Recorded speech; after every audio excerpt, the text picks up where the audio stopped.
L Nation, what's good? The dynamic duo is back. It's back. Back. We're I'm here. like Steph walking to the sideline in the playoffs, like back. We back.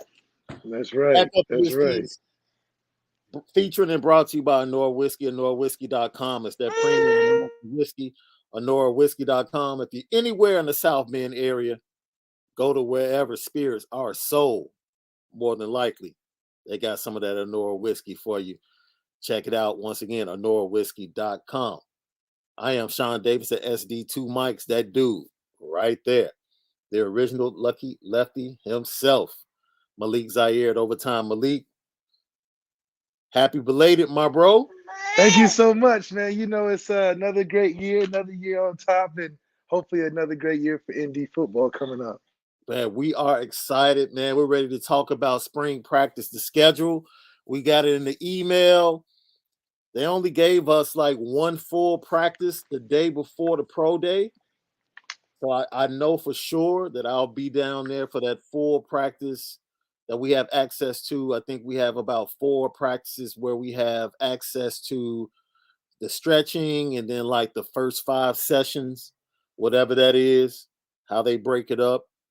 So it's kind of limited. A lot of people hoped that they will get more access with Marcus Freeman, but I think for his first session, we'll get Malik back. I think for his first session, I think Marcus Freeman still wanted to keep things kind of close to the vest and very similar. As you can see, I didn't get a chance to get home to my home office. I am in the city Yes, taking sir. care of business. Didn't have a chance to get back home to my home office, but we're going to talk about spring quarterback battle, players to watch, Quarterback battle. Yeah, that's right. quarterback battle. I Again. know that's something you want to talk about. Your boy Cam McDaniel hosted with me. Today was the launch of Irish Players Club. I talked to a couple of guys, and it's going very well. The sales are going very well. I purchased one NFT. One Oh, you're NFT. in the metaverse now. Yeah, I purchased one. I want to make sure I get up to 3, so I'm going to purchase 2 more before the season starts. Okay. I get up to 3, but I purchased one. I'm going to purchase 2 more. I'm supporting. I think it was dope. I don't know if you saw this, and I don't know if you had a chance to talk to your guy. Um, they actually held a clubhouse last week before the launching, and there were 3 big time 2023 recruits in the clubhouse listening to the Okay. Notre Dame players talking about the upcoming launch. One of them was Dante Moore. Mm. He was listening to it. So when I saw that, I was like, okay. But once again, it's interesting how all the publications are catching up to what you said about 3 months ago, bro, as far as Notre Dame and Dante Moore. Well, you know, the interesting thing is, the thing about Dante is that I know where his heart is really. It's definitely somewhere in that Midwest. But I know with that relationship with Tommy, it goes a long way. And you know, if you're on early with a kid that's up like that, that's a top quarterback, he's gonna be able to stick to what he knows, you know, no matter how hype it gets towards the end of his recruiting. Yeah, yeah. So once again, I hope he can make it official sometime over the spring, maybe late spring, and add Carnell to the mix, Caleb Brown, Jalen Greenhouse, and some of these other kids, and we can I mean, lock if up. he comes, if we can get him to the spring game, knowing how big this is going to be, that might be a lock in type of date. Yo, you might be right. You might be right. That would be, dude. That would be the ultimate. If that dude came to the blue and gold game on April 23rd, once again, it's a special day, y'all. That's Special a day. special day. April 23rd is a pretty special day. I just think you all should know that.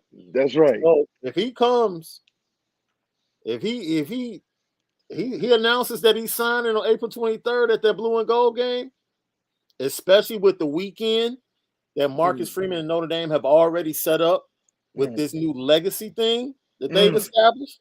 Mm. With the golf outing and the meetings and the dinners with the former players.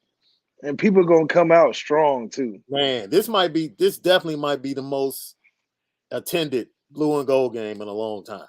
In the last 10 years. Yeah, definitely. I would probably say so. If he did that, yeah, it's on and popping. It's on. You might as well put the grease in the pan and throw the I mean, kernels in there because it's about to get popping. because there's no other time during the year you're gonna have that much Notre Dame special tradition, all about Indy. It's not even gonna be another team there, and we have a whole game. And I think that's just all the necessary ingredients to lock in a guy like that. Because you're gonna see the most Notre Dame football love in the next 3 days during that time. Man, let me tell you something. Drunk Vigo said the Onora will be flowing if Dante commits on that day. Let me tell you something. I might be buying shots at your local bar, boy. Around for everybody. That's right. That's right. Around Free round. We get around for everybody. Yo, it's good to have you back, though, bro. It's good to have you back. I'm going to get to someone that I think you're going to love that Notre Dame has gotten hot on their trail. I like that. All right. We'll talk about him shortly coming up. But let's get to the quarterback battle. And I'm going to ask you, my friend, if Marcus Freeman steps to the podium August the 25th and says, Drew Pine is my quarterback, you just shaking your head already? I'm trying to get to the end. Try not to get crazy before I get to the end. When he says, Drew Pine is my quarterback,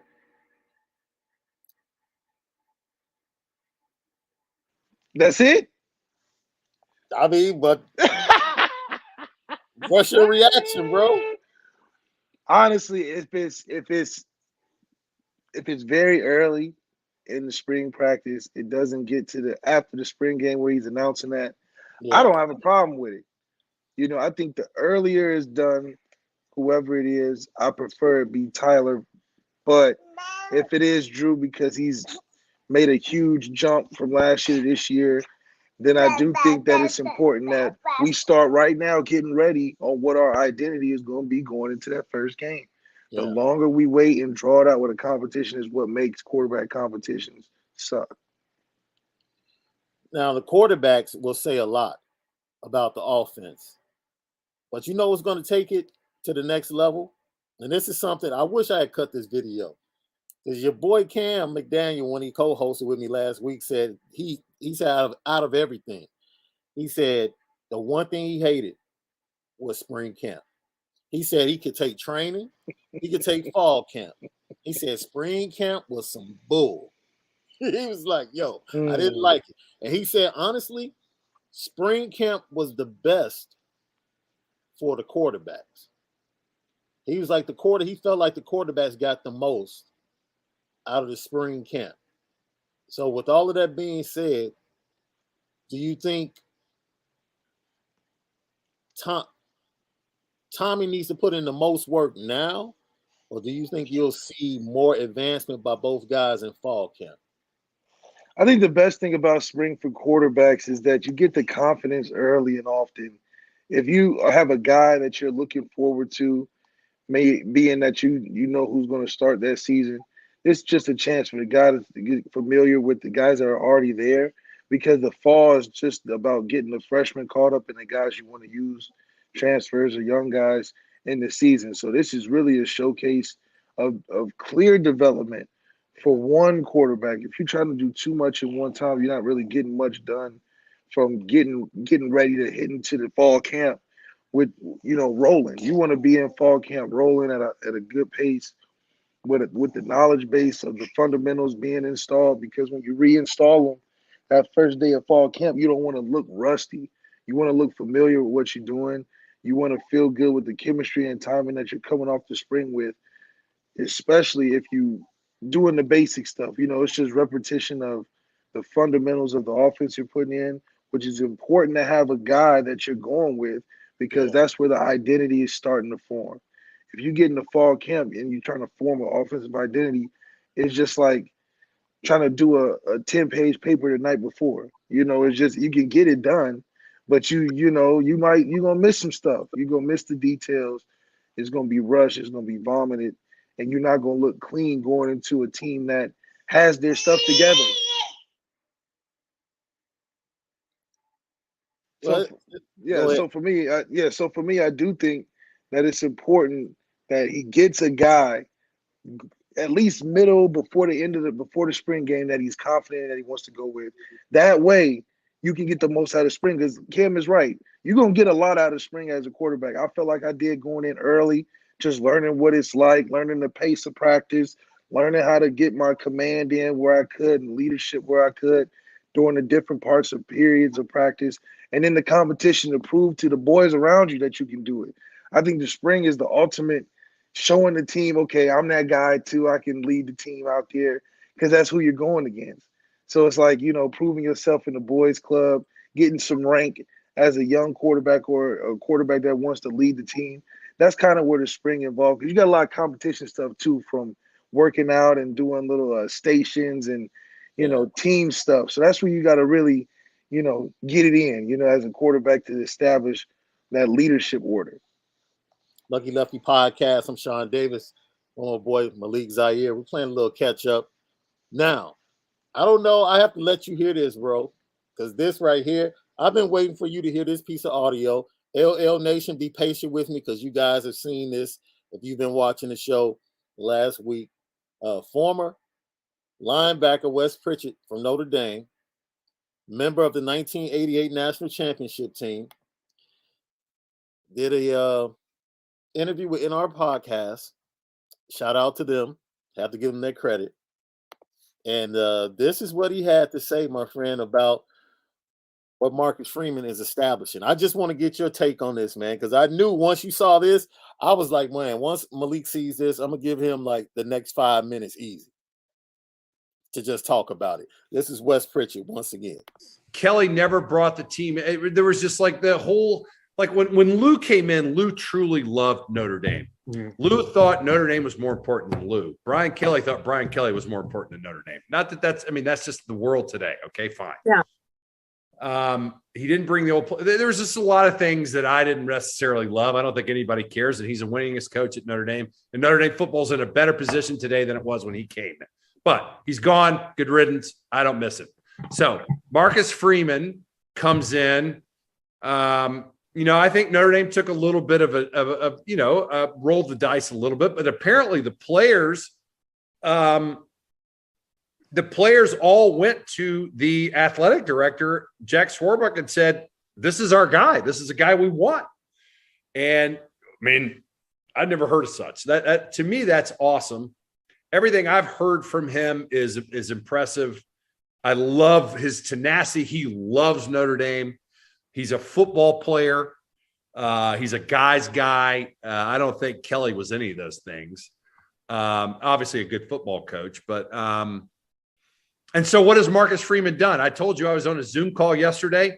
He already started. It's called the Legacy Program. He's taking all ex-players, current players, coaches, current coaches, and we're doing Zoom calls once a month now. I'm in on that call. Put me in on that call. I'm serious. So we just had our first call yesterday. Oh, wow. Now he's also, I just received an invitation for the spring game, which I was never invited to for 35 years. Bear in mind. Oh, that's exciting. They're going to have a legacy weekend, happy hour, connectivity meetings, golf tournament, everything with the old ex-football players coming together in one place to start trying to get some connectivity and start getting everybody involved. Because you've got all this great energy and all these great successful guys, and we've never had a forum. Floor is yours. Well, as a guy from Dayton that knows a little bit about unity, bringing people together, and Marcus Freeman just installing that system, when you get that iOS 15 and you got to update your system, he just bringing the system into a program at Notre Dame that he's putting on the world stage. And this is what you want from a head coach. Not the private flights and you popping up and speaking at events. This is this is the Marcus Freeman that you get. It's more than just a football coach. You bringing in a program, a system, and especially when you're doing on that level. He had a lot of truth to it. You know, it's a little bit of a dicey role because he hasn't been coaching for the 30 years that Brian Kelly was doing before.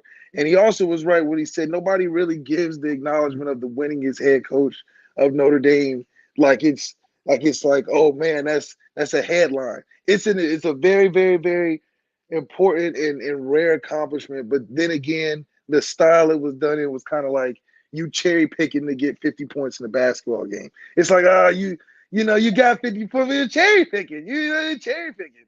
So it's kind of that same love towards that. But I mean, other than that, I mean, he's absolutely right. I think what the biggest thing he said is connectivity and what Marcus Freeman is bringing.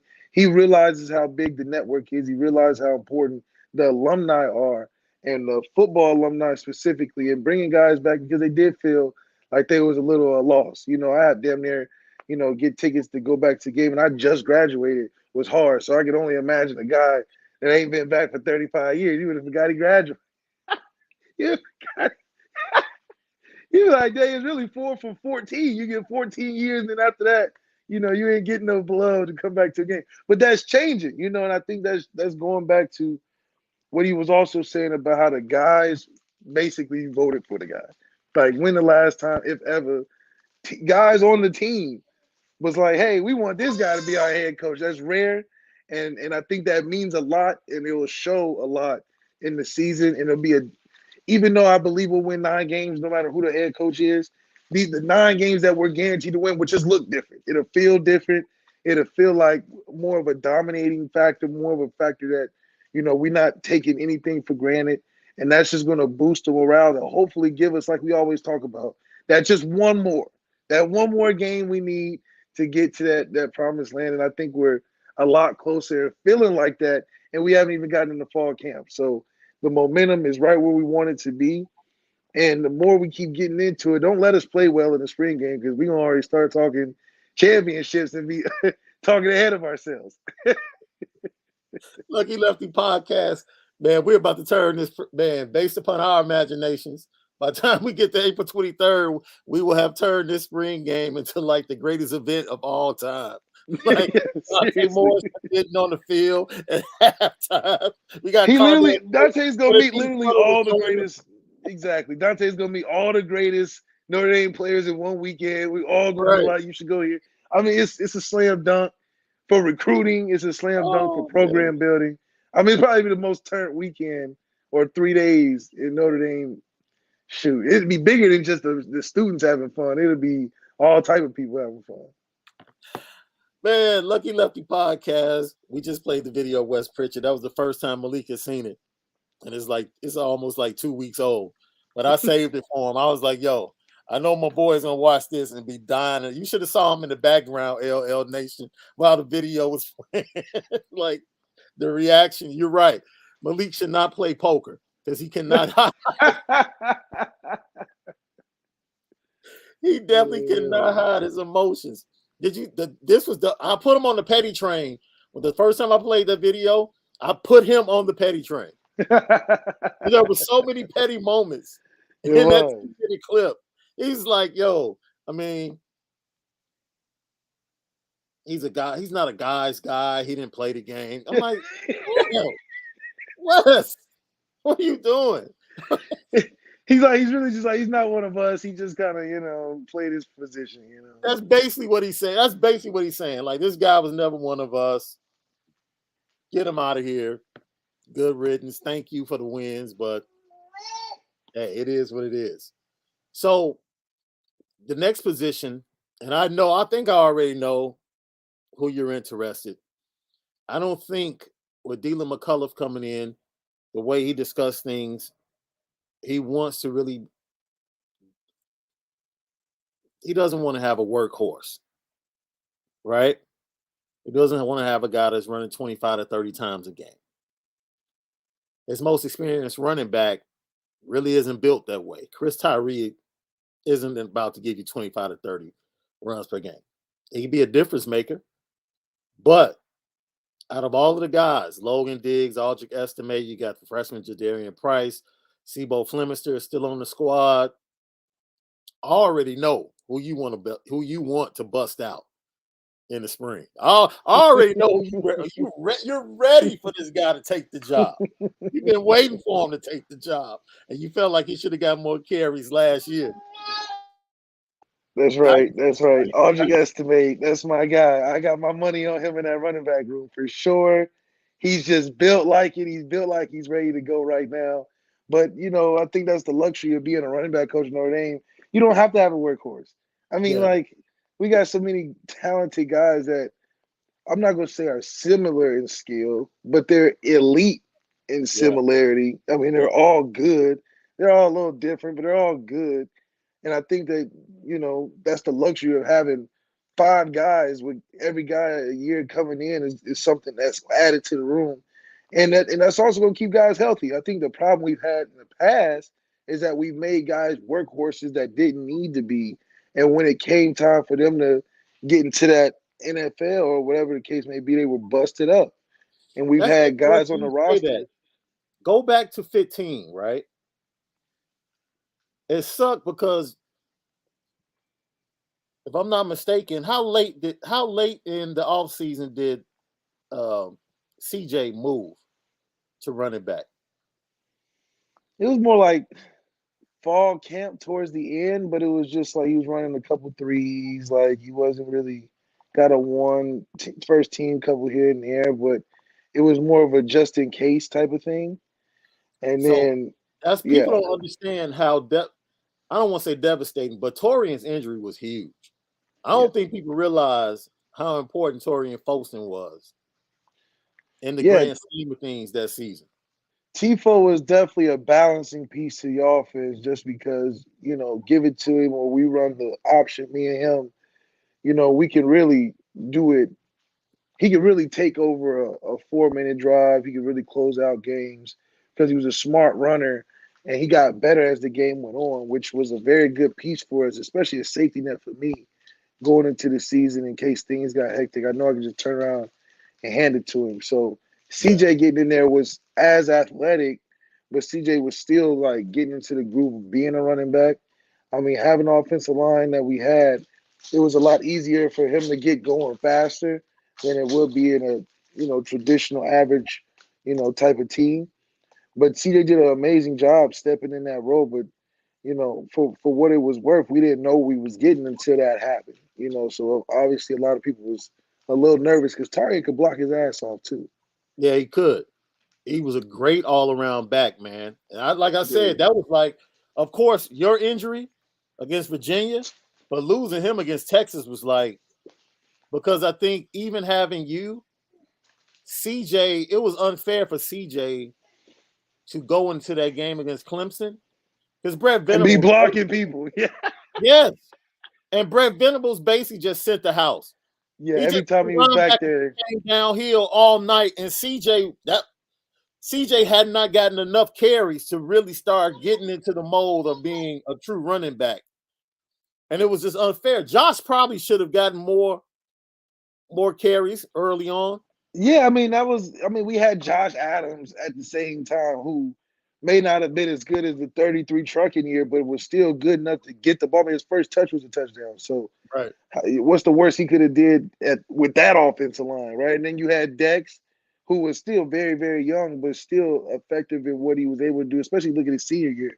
So we had guys on the roster that could have got a lot more times and touches than the injuries that they had suffered being the workhorses that they were previous. I forgot Will. I forgot Juice was back there too. Hey, Juice was in that running back room, wasn't he? Yeah, CJ, Josh, Tarian, Dax. It was, we had a stacked room. Now, see, and people will say that Notre Dame, they haven't done a good job recruiting running backs. And I'm like, we got hella running backs. The running back room has been one of the best rooms. Consistently. From a production standpoint. Yeah, going back to Sierra and Theo, we haven't lost steam since Sierra, Theo, Cam. And then right after that, we had who was right after that? It was Sierra, Theo, Cam.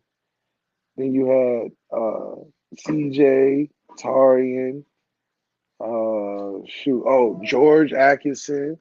I forgot about GA. Yeah, GA was a bad man, fast. I mean, we had guys, GB. Yeah, we had guys. Josh, Dex, and then now you got all the guys you have now. So, I mean, running back wise, we never lost steam. It was never like a down year for running backs. They've always been able to provide what they needed for the offense, even though the offense was in a lot of different situations like they were in previous. Out of all the, and I mean, RIP to Greg, of course, Yeah. who was in that room too. Dude, everybody you just named, I think there's only one person that didn't go to the league. Yeah, one guy that didn't go to the league. One. And I was Tarian because he got hurt. Everybody else went to the league. Oh, that's crazy. Because, like I said, the narrative that I've seen from most, especially on here, people talk about we need to upgrade the running back room, the recruiting in the running back room. And I'm like, honestly, that hasn't been the problem. Like, maybe you just want to go get a Travion Henderson. I mean, we haven't had a Reggie Bush effect at running back, but the running back has never been the lead part of our offense. Just because we recruit so well, it's like, man, we also got some tight ends. We also got some receivers. Oh, the quarterback's not that bad either. Like, Right. offensive line is great. So it's hard to be a one-dimensional team with recruiting being so good for us that everybody kind of fit in where they did and then end up given the chance on the next level on a team where they are highlighted more. They end up proving to be even more talented than we used them for. Now, before we move to the offensive line, I want to show you this piece of film from a new offer from over the weekend from Christian Brothers Catholic out of St. Louis. Jeremiah Love, running back, class of 2023. He really likes Notre Dame. Says his dad really likes Notre Dame, which you love to hear from kids. He said the offer probably would have come earlier, but with the coaching changes, the communication kind of lessened a little bit and then picked back up once Dylan McCullough got back and was able to make contact. So I'm going to show Jeremiah Love to my man because I know you guys, like you said, his facial expressions will tell the entire story. You won't even have to hear a word from him. Once he sees this film, he's already going to know the guy. As I told him before the show, I got some film of a guy that reminds me of your boy. And he was like, of my boy? I was like, yeah. So when you see it, you already know. All right, let's see it. Jeremiah Love, 2023 running back. Christian Love. This is his first carry of the season last year.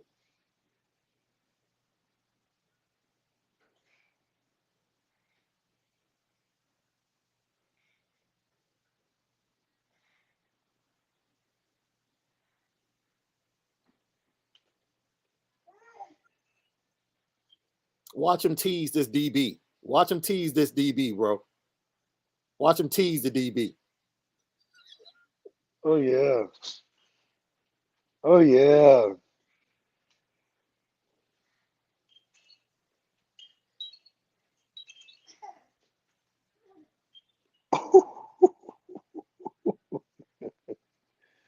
Now, you know who just tackled him on that play, right? Who? Christian Gray, 2023. Christian Gray.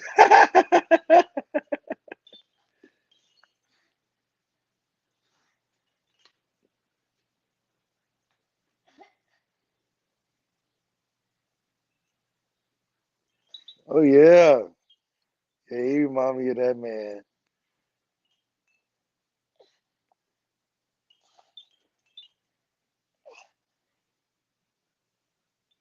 Yeah. Is that your Yeah, boy? that's all I need to see. That's GB in the flesh. That's G. That's GB right there, man. I mean, the personality, the thing about GB when he ran was as soon as he got it, he was running full speed. He was taking a million steps before he even get to the line of scrimmage, and that's exactly what I told that's really cool to see. I said, yo, when this kid, he sees this kid, he's immediately gonna think about his boy. And you can tell the personality when he runs. You know, you can tell he know he the man. He talking good. You know, so the explosiveness and just how it looks in the backfield. You know, sometimes the optics matter, and how he looked just carrying the rock. Not only reminds me of GB, it gives me a lot of the electricity that you need in the offense that we got. With a Dante Moore and a running back like that, you talking about something that you putting together real special. Inside, outside, breakaway speed, shiftiness. Yo, I hope they get him. I really do. They said they said they were cool with having one running back because look, they have 4 that are basically sophomores and below. Tyree is the only junior, and Sibo. So the running back room is fine if they take one. But they saw this kid and they were like, yo, we need him. We got to get him. That's we got to get him. I talked to Coach Reed that joined us yesterday after they offered him. And he was like, yo, you know, Coach Reed was coaching Desmet when they played that game on the film. He's like, dude, we played them twice. Those are only 2 losses. And every time the game was tight, he made a big play. He broke the game open. Like, that's who he is. He's like, dude, that dude has elite speed, and he is the real deal. That's all I needed to hear. He looked like it. That's all I need to hear. Everybody's tapping in. Thank you all, LL Nation, for tapping in, staying with us. Will Chesnick, hey, happy birthday, fam. Hey, thanks. Appreciate you, brother. I got Steve Patron. Happy birthday, Malik.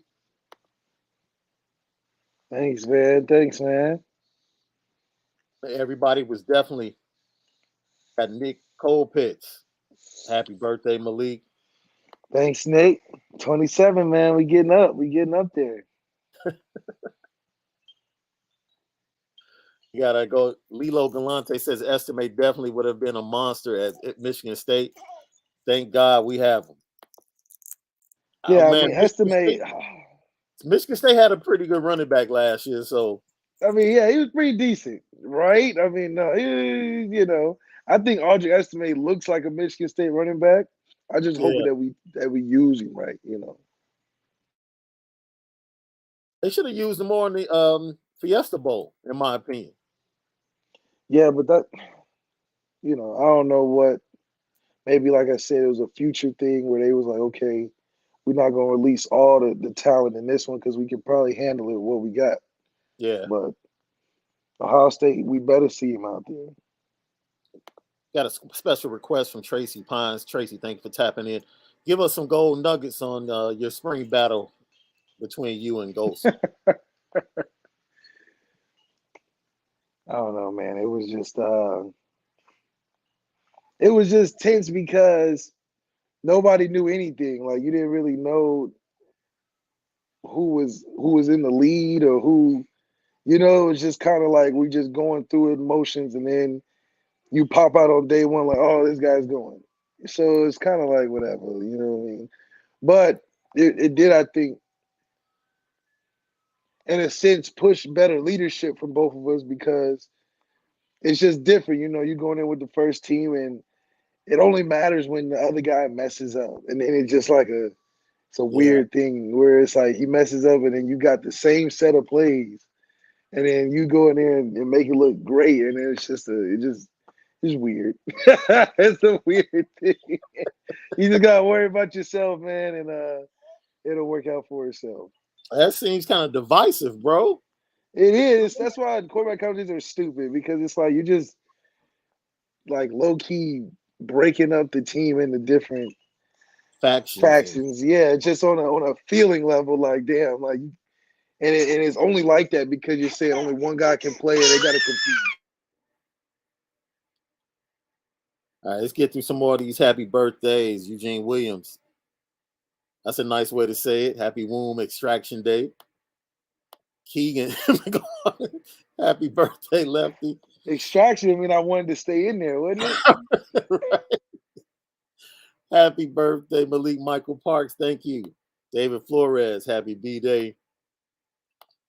John Holtz, that has to be happy birthday in Hawaiian because he has the. Okay. Hey. Okay. Yeah. Okay. Thanks, man. Our boy Ashley Hill, happy Yo. birthday. Yo. I see your other comment about my sweater. I appreciate it. That's right. Hey, always fresh to death. Tracy Tipton, happy birthday, Malik. Lilo Galante, happy birthday, Ohio player. The only way, the right way. That's right. That's right. Let's go to the defensive side of the ball. Hey, did you sign up for the Legacy program yet? Yeah, I got the email. I got to get to it, but I was just trying to read through. There's a lot going on. It's definitely a lot going on, but I was reading through it, so I'm signing up tomorrow. But it's so many events. I didn't know whether you sign up for one and everything, but there's an email list we get already. So wait a minute. So they have the calendar of events already? Yeah, there's like a 3-day blitz of all type of stuff going on because we were going to do some other stuff there for Onora. So we're trying to plan on what we can be on. You know, there's a golf tournament, there's tailgates, there's some networking events. So there's a lot scheduled. So when what's the name was talking on the interview, I all the way understood because this is something we've never had before, and it'll be interesting to see who all comes because they're reaching back far. This is not just like the last 2 years. They're going back pretty far to get some of these alumni. Now, in the same time, Tim Brown came out maybe 2 days after West Pritchett and said that at least now he won't have to stand and wait for a ticket to get into the game. So I talked to Tim, man, and Tim's so funny because Tim's well, like, you know, Super Bowl week. I talked through Super Bowl weekend, and I got a chance to take a picture with him and stuff, but he's just like, man, Notre Dame better take care of me when I come by. I don't want no hotel. Have somewhere nice for me to stay at, you know, all the amenities included, and then I'll come back. I agree. Like, man, put them up in a nice little spot. Put them up in BK's spot on Eddy Street. That's right. I mean, it's open. By the way, my first time back in the Bend for the pressers, yo, the joints on Eddy Street, yo. South Bend property value just went up about a couple $100,000. That entire little development over there with the restaurants, the bars, and the town. It's like a city. It's like a little city. It's crazy. Yeah, and I think they're going further back. I see. Oh, you know they done bought up South Bend. Yeah, they said, "Give me all of that." Yeah, so they have plenty of property.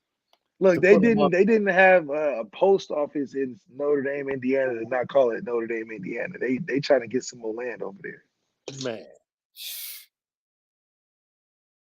the fact someone, you know, I dilly-dally on the IB message board just to keep up with people that have questions about recruiting and some other things. And, you know, someone on the message board was like, yo,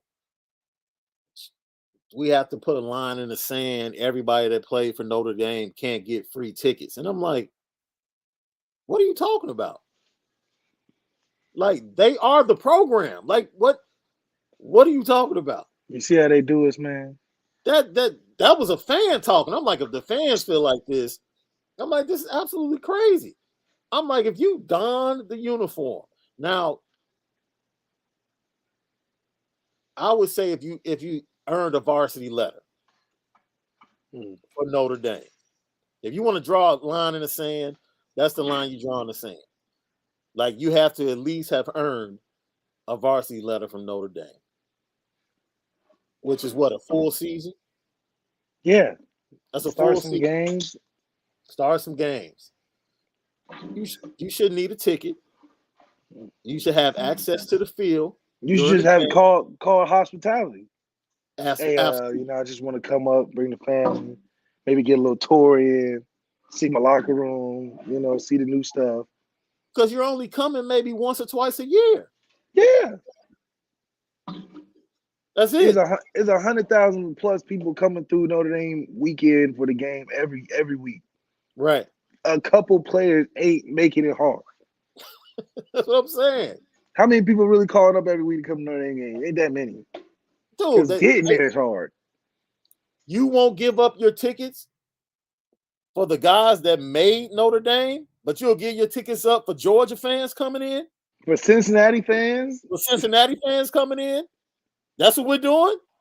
It's cool to give your tickets up for Cincinnati and Georgia fans, but heaven forbid a former player like Tim Brown will want your seat for the game. No, I can't do that. Come on, man. and it's crazy. They already got the stadium sectioned off to where you can only get certain seats. You know, there's parts of the stadium you ain't even available to buy a seat over there. Yeah, I agree. I agree wholeheartedly. It's crazy. And just to think about that with this legacy and this level of history from this school and this program and this institution, man, I would, dude, if a recruit walked in from a game, from the time he walked through the gate, I would have him see all of the statues. First of all of the statues around the stadium. Era, Lou, Newt, everybody, Divine, everybody. Come around to that entrance, let you see the tunnel down to the field, take you right over there to the right to the lounge, and let you see all the living Heisman right there as soon as you walk in the door. Heisman Trophy winner, Heisman Trophy winner, Heisman Trophy winner. Oh, snap. Hall of Fame, Hall of Fame, Hall of Fame. Like, yeah. Who else has this? That's right. And stacked up the national championship. I don't know. I don't, for Wes Pritchett to say it's been 35 years since he's been invited, that goes beyond BK. No, yeah. That goes back further than Brian Kelly. So it's a program level. Yeah. Administration level.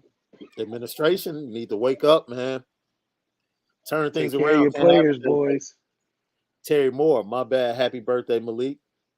What's up, brother? Let's go over to, well, we both agree. We trust Harry. Doesn't matter how he rearranges the starting five up front. They'll be better. There's talk of Jared Patterson moving to tackle to get a youngster. Some more money for the league. And for both. Get a youngster in a center, and he makes more money and moves up in the draft if he shows he can play tackle. Yeah. Right?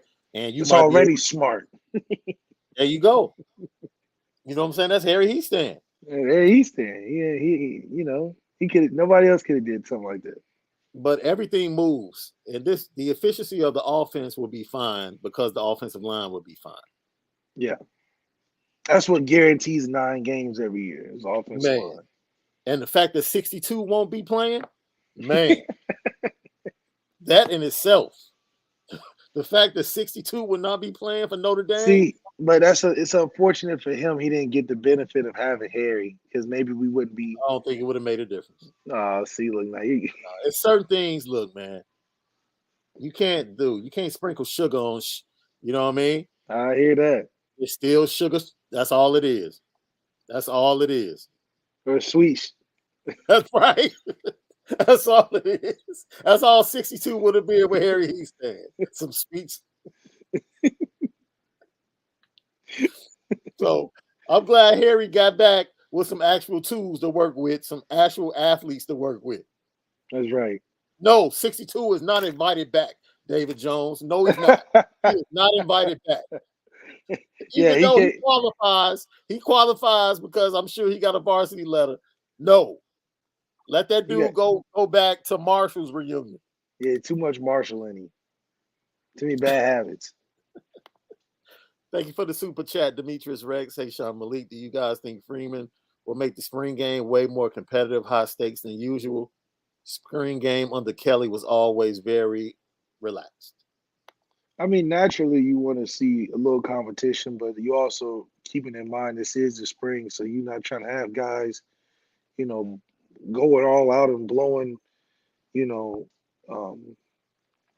their gaskets, trying to act like this is a game that's going to relate to the game that's going to be played in the first game of the season. So you want some intensity, but you really want to just showcase more of all the talent that you have and what y'all been kind of putting together, a little bit what offense looks like, get a refresher on some of the stars we may see this year. So it's really an assessment and a showcase more so than obviously it's going to be competitive. They're going to have the way the game is structured, probably like blue versus gold, and somebody gets to eat dinner or something first, or, something going to be on the line. But you really just want to see certain things. Like I want to see some effort. I want to see that speed at the linebacking change. I want to see how the Brandon Joseph coming in looks. Obviously, I want to look at the quarterbacks and see if they got better. Is the offense suited towards one or the other? And just I really want to see which running back is popping out. I know the running backs are probably gonna be the more showcased group because I know they're all going to be running really hard, and I kind of want to see who comes out on top in that instance. So that mixed with the defense that I know is going to be very much improved. Yeah. The run game is probably going to stand out a lot just from the run game and defense combination. So, just information for everyone. Spring practice begins on March the 17th. That practice is at 7:55 a.m. All of the practices, like I said, we only have access to like 5 total practices. The pro day is Friday, March 25th. I'll be there for that. And then the next day, Saturday the 26th, is the open practice where we're there for the full practice as the media. And that's at 10 o'clock the day after the pro day. So those are the dates to keep in mind. That's when we'll really have access. I'll be able to give you guys the ins and outs of practice and who's looking good and who's standing out. That's March 26th. The beginning of practice is March the 17th. And then we only have, of course, the blue and gold game is the 23rd of April.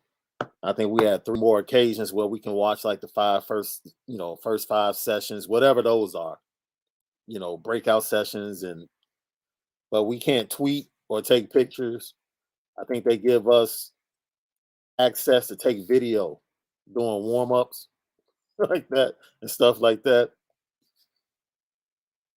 So pretty much the same as it was the previous year. Maybe things will change as Marcus Freeman gets deeper into his tenure. Let's go over to the other side of the ball. I've been critical over the last week or so of the defensive line, saying I expect more, especially since all these guys came back talking about national championship. Like your mouth is out there putting a lot on the table. You better be able to sit at that same table you prepared and eat. And I need to see it from Isaiah Foskey, Adam Neola, Riley Mills, everybody. It's time to put up, shut up. This defensive front needs to dominate a little bit more. They play very well. Don't get me wrong. But in big-time games, I'm asking them for a little bit more. Yeah, I mean, they need to have – I wouldn't even say more. I would say they need to make more of a presence. I need to see them causing havoc. Maybe not be the result of the play, but they forced the play into being something that the play wasn't meant for. And being – I think a lot about that Alabama and Georgia game. It wasn't a sack every play, but you saw the presence of both D lines in the game, whether they made the tackle or not. It was either you had to get it out before they got to you or they got you. So, that kind of suffocating effort from the D line is what I would love to see from an intense Marcus Freeman led defense. Because that's the difference maker in what is putting these teams into the categories of best teams of college football history. I mean, arguably that defense Georgia had has got to be top 5, if not top 3 in college football history for defensive stats, statistics, and just players. So I do think that the D-line being a big part of that is something that if we want to have a legendary defense, it's going to have to come from the production of the defensive line and the presence. David Jones has a question. Will Sibo be taking part in spring ball? He's on the roster. I mean, I have to wait until March 17th. He's on the roster, and hopefully he'll be out there. He's definitely taking part in training. and he's working hard. So at this point in time, I would have to say yes. Lawrence Gunter, happy birthday, Malik. Glad to see you back. Tracy Tipton, Malik, do you think Sibo has a shot to star next season? Sibo, you keep saying, am I tripping? Sibo Flemister. Oh. I mean, hopefully, I think Sibo just runs hard, man. Sibo runs hard. He runs hard as hell, but I just think it just depends on what the offense is going to need. Are we going with Tyler where the run game is going to be important? Either way is going to be important, but the run game specifically important to Tyler to take some of that pressure off so he can be open to run. I think that's where Sibo can come effective. Because if you run it hard like that, somebody's going to have to get in your way. And that's going to cause a lot of attention, which can open up Tyler in the run game for the read option. So that's a good instance of scenario. But if we talking about Drew Pine starting, I just think it's a different style of running you're going to move with in general. I don't know if you want to see Sibo getting the bulk of the carries, but I wouldn't mind Sibo being like the short yardage guy.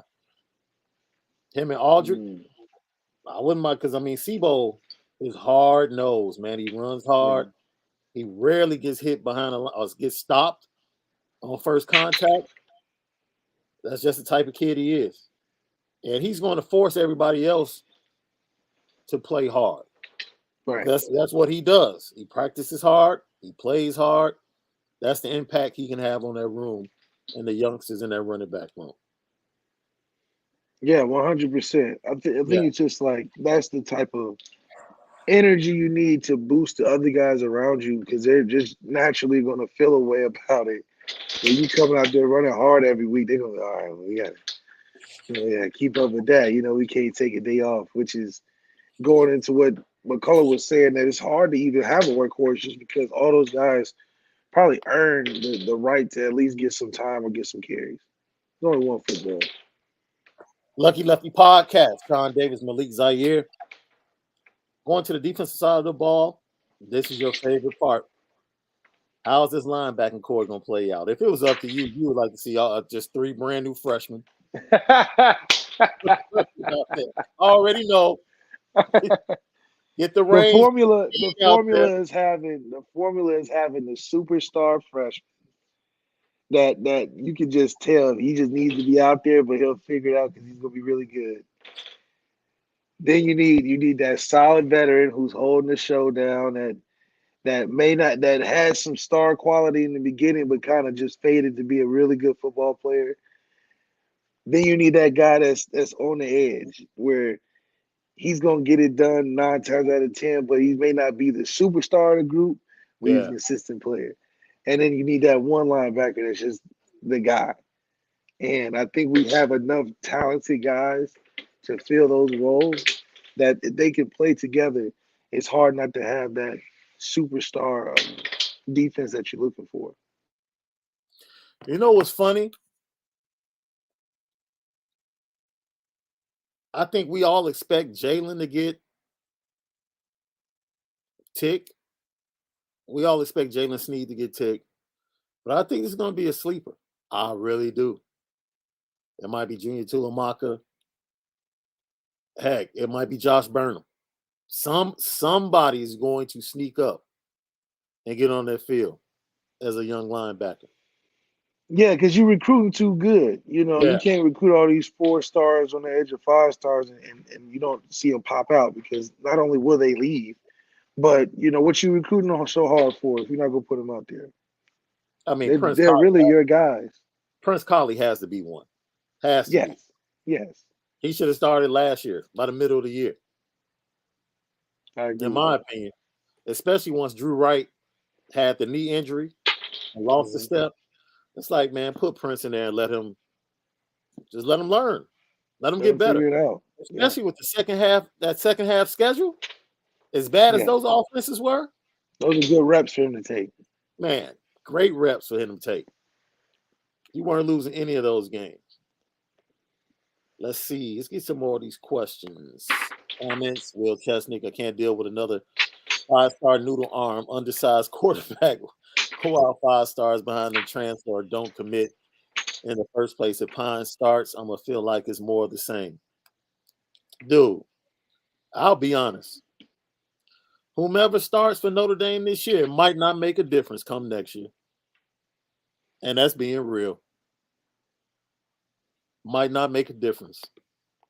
Because if Dante Moore is as good as advertised, it won't matter. It won't matter. It won't matter. And I want Tyler to get better. Yeah. Because if Tyler improves, that's an 11-win season. If Tyler Buckner is a good quarterback, that's an 11-win season. I agree. You walk into USC with a chance to play for the college football playoffs. Yeah. With Tyler. It's as simple as that. Because the offensive line won't be a problem. I don't foresee it being a problem. That's what I'm saying. Yeah, the offensive line will be good. Offensive line guaranteeing you 9. Tyler being good gets you to the playoffs, but it takes that 1 to win the playoffs. And heck, the wide receivers can't play any worse. I mean, come on. They got all the help they can ask for heading into this next season. Well, Demetrius Rex says, what do you guys think of on 3 ranking Dante Moore as the 49th best player in the country? Well, when you get into ranking just players in the country, that's hit or miss because half of those guys don't even make it full 4 years. It's usually the bottom half of the 100 that are the superstars and drafted players anyway. But Dante being right in the middle of the pack, I mean, it's kind of what you want for your quarterback. Not too high, not too low, right in the middle. Ashley Hill says, Dante going to LSU this weekend. I ain't want to gossip. You ain't heard it from me. It means absolutely nothing. To see BK, yeah, I'm not worried. Means absolutely nothing. Tommy can call him right after he leaves. Like, you see what he produced here? Isn't it with Mardi Gras? Isn't Mardi Gras still out there? Maybe he just want to get some started, food or something. Started today. No, started yesterday. Yeah, so he really out there for Mardi Gras. Let's be serious. He's trying to get some beads and some good go down there for Mardi Gras. Yeah, get some Queen Mary's crab down there. He might stop by at LSU. But. Yeah. Chris Ayers, does Vizina's tape impress you at all? I'm meeting this kid when I come out there next week. I don't know if he's on your schedule this year. I like the Rashad kid, man. The Rashada kid from out there. Oh, the receiver? No, the quarterback. Oh, yeah. I think he's pretty good. I like that kid a lot, man. I think he's undervalued, man. I like him too, but it's just Rashada. I think he's really undervalued. Now, I don't put him on the same level with like Dante or Nico or Malachi, shall I say. I think, though, for me, those are the top 3. Yeah, those are the top 3. Everybody else is like right under them. Like Arch Manning, even Arch Manning for me is like he's cerebral, but his skill, his physical tools aren't really that impressive. I'm not over impressed with his physical tools. Yeah, but none of the Mannings have great physical tools, so It's just like they gonna get a pass until rubber has to meet road for them. But I do like Jada Rashada a lot. I think he's one of those projects you can really build on. You can see progression through the 3 or 4 years that he's there. It's not something where you're trying to unlock the potential. It's more of he can just keep getting better each year. I think that's a very serviceable thing considering we're a great recruiting other positions. So he would fit great with us if it's not an elite quarterback we're getting. Jay Clampett Investments. Do you think if it's close between Tyler and Drew, they go with Drew easier to move to Dante next year?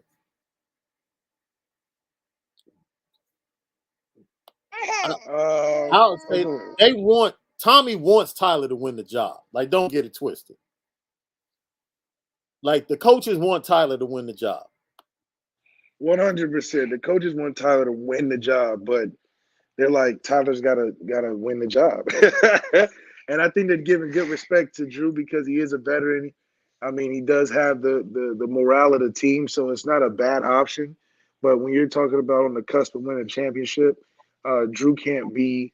I don't think either one of them can be or should be considered a competition, only because you need to get to the guy that you're going to roll with, so you get focused for that first game. A lot of questions about Vizina. Like I said, Vizina is the top 3 guys for me. I don't know about you, bro. You know, we put video out there early about the top 4 guys. It's Nico, it's Dante, and then Vizina. No, I mean, I saw Vizina's tape. It's just like, I don't see anything necessarily being elite. I see him just being a good player. all right. And no, if Dante Moore's still out there and is telling you that you're in the lead and the relationship is great, you wait until Dante Moore makes his decision. You have to. Yeah, he just respect his time to really, get to what he really wants, because you don't want him to rush it and then be in a position where he wants to leave real fast. And then now you're even in a worse position, because now you probably sold the house and recruiting to try to get him. And now if it doesn't work out, it just sets you back a little bit. Hey, man, look, defensive backfield, as we're ready to go. We all know. I don't expect C. Lou to be the starting cornerback opposite of Cam Hart. I'm just being honest. Too much young talent that are sophomores and a bunch of young talent with a lot of confidence coming in as freshmen at the defensive back position. So Clarence Lewis is going to have to play his tail off in the spring. I'm putting my money on Phillip Riley. I think Phillip Riley's going to make a good case to getting the way over there. It's just but it is going to be interesting to see who they roll with. I think all of them are very hungry and young enough that it's going to be a hard thing to decide who to put out there, only because, I mean, they're all unproven in a sense, except for our guy Cam Hart. So it's really about who gels the best with Cam and who can make tackles. I think making tackles in space is something we value over anything. All right. So look, this is the best way I can explain it. So if Vizina doesn't wait and Moore ends up choosing another school, what is your next plan? So you've been trying develop to quarterbacks, develop the ones you have, right? But I try to explain it like this. It's this girl in school you've been trying to holler at for the longest time. And you've been waiting for the moment where you can go ahead and lock her up. And you just have to wait and be patient. But it's another girl that you don't like as much that's always at your locker when it's your birthday. She's putting the wrapping paper on your locker, bringing you the cookie cake, saying happy birthday and all of that. Letting you get her homework before class. All of that. Doing all of that. You know, she's making you feel real special, but she ain't the one. She ain't the one. So do you go ahead, settle, just because she's showing you that attention? Yeah. Or do you wait on the one that you really want? That's right. I think in our case, we've given a lot of treatment to girls that we feel like we can do a little bit better than. I think it's time to go after the one that fits our speed, that will pay for dates sometimes. We've been paying for a lot of dates, fellas. See, so you gotta get somebody that can match that 50%. You know, most dudes in high school settle because they don't like the battle that it takes for the cheerleader. You know what I'm saying? They can't stand the rain. No, they can't stand the attention. You know, they can't take the football players trying to holler at her. They can't take the basketball players trying to holler at her, so they'd rather just go ahead. Let me just go ahead over here, deal with Shorty that from math class. Yeah. She just works at Target after school every day. Works in the middle of the mall, you know. That 9 to 5. Give me my free pretzel and lemonade after school. I'm good. And there's nothing wrong with girls like that. Nothing wrong with that. But if you're trying to win prom king, Yeah. you got to have some nice on You your gotta have arm. something nice. And you gotta be willing to wait. You gotta be willing to fight. It's not gonna be easy. Getting the captain of the cheerleading squad ain't easy, bro. You're going to have to do a little bit more. You're going to have to show up to a little tennis practices on the side. Yeah, man. Little recital or something. You know, you might have to go to that. You know what time it is. Petticoat, petticoat, petticoat junction. It's time to get petty. Oh, we did a good job executing. Are you upset with something? And fire up the Petticoat Junction train. I just don't like you. You don't? No. What is today's pettiest story? Petty Junction.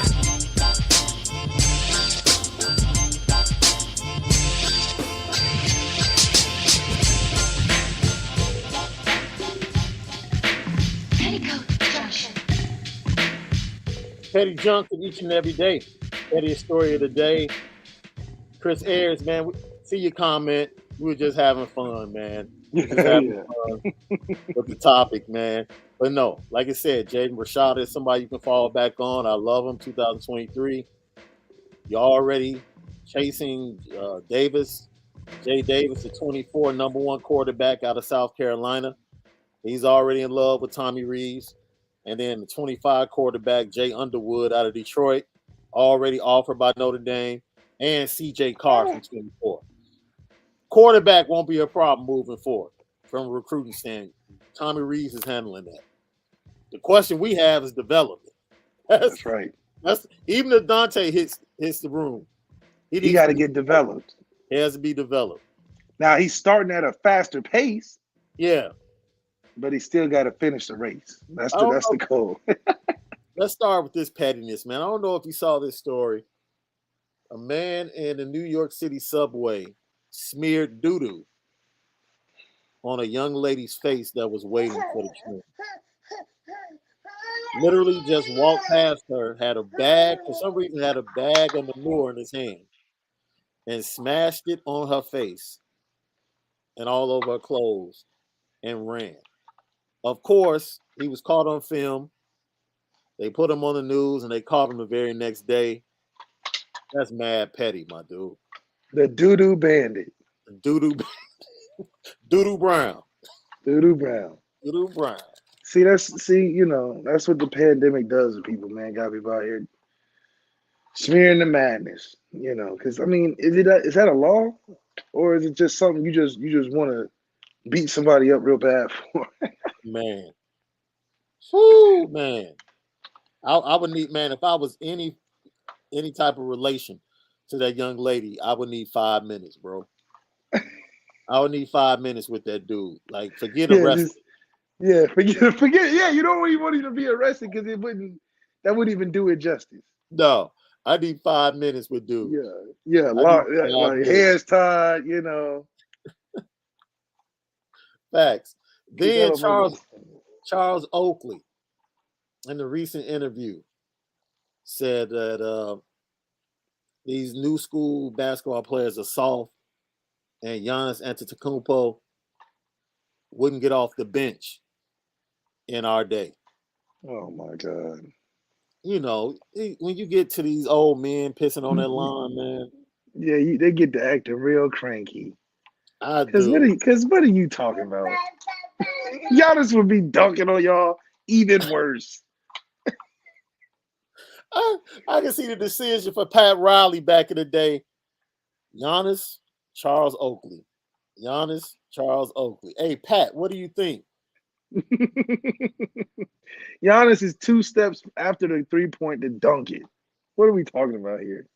He's dunking 2 steps after the 3-point line. And last but not least, New York City's mayor is getting ready to set the date. I think he's already set the date for the mask mandate to be lifted in New York City. But even with that, Kyrie Irving is still not allowed to play in Brooklyn for home.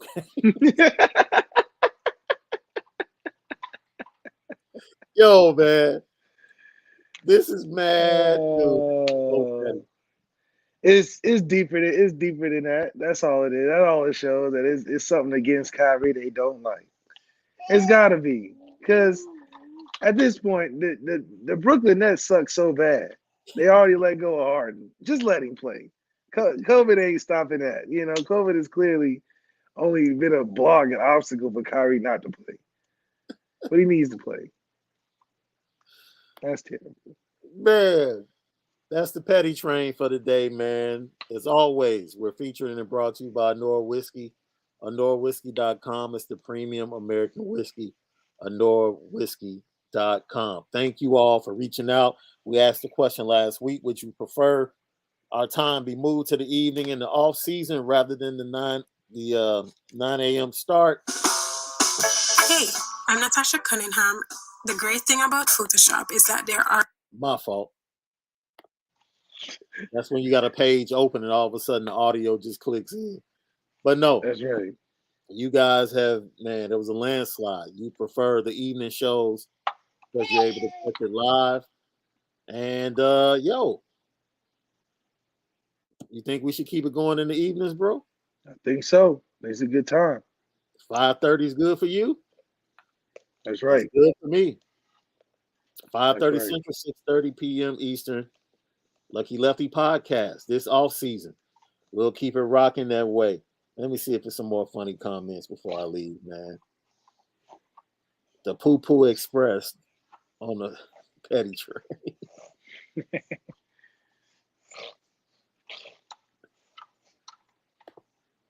Terry Moore, I think, well, see, you spelled that with the ER. So I'm going to anticipate that you're talking about athletics. Yeah, that's exactly what it was. Yeah, because if you were talking about the other thing based upon the story, you should use an A and not an ER. The question should be, was you a player when you was growing up? Yeah, yeah. And I know we always give the analogies, the high school analogies and everything, you know, just to have a little fun. But I was too busy with sports, man. That's I right. really was. Same. I embarrassed myself, man. See, I love laughing at myself. So I remember my freshman year, I liked this young lady, and I knew that she went to church. And my icebreaker for her was, yo, what's up? Da da da. What you doing this weekend? Yo, man, I can come to your church. Like that was my icebreaker. Like, hey, I go to your church. I come to your church, man. Okay. Yeah, that's all I had, man. So that's all I had, man. I did, dude. I self-admit. No, my game was at a beginner under level. construction. It was just under construction. It was just under construction, man. So no, it took me a while, man. Now, by the time I got to my junior year, though, I had my jacket. Yeah, that shaft jacket. I had my Letterman jacket. Ooh. In varsity. That's what be talking. That's what be talking. You just be showing the patch. Yeah. Show the patch. Yeah. You know, when girls like, can I wear your jacket? Like, because you know it's cold. Yeah. And you know that jacket go a long way around school. Long way. Because then the other girls see that girl wearing your jacket. And then they want to wear your jacket. Varsity jacket. Now you can't get your jacket back. Now you can't get your jacket back. You have leased it out too much. You know, you got too much going on. Right. That varsity jacket is a powerful thing, powerful tool in high school, man. So we thank everybody for joining us. We'll see you guys tomorrow, 5:30 p.m. We'll talk some more about Notre Dame football. And Deuce is going to be joining us this week. I have to double check with him which day. And then Wednesday, we have Kenneth Davis. He's going to join us to talk a little NFL Combine.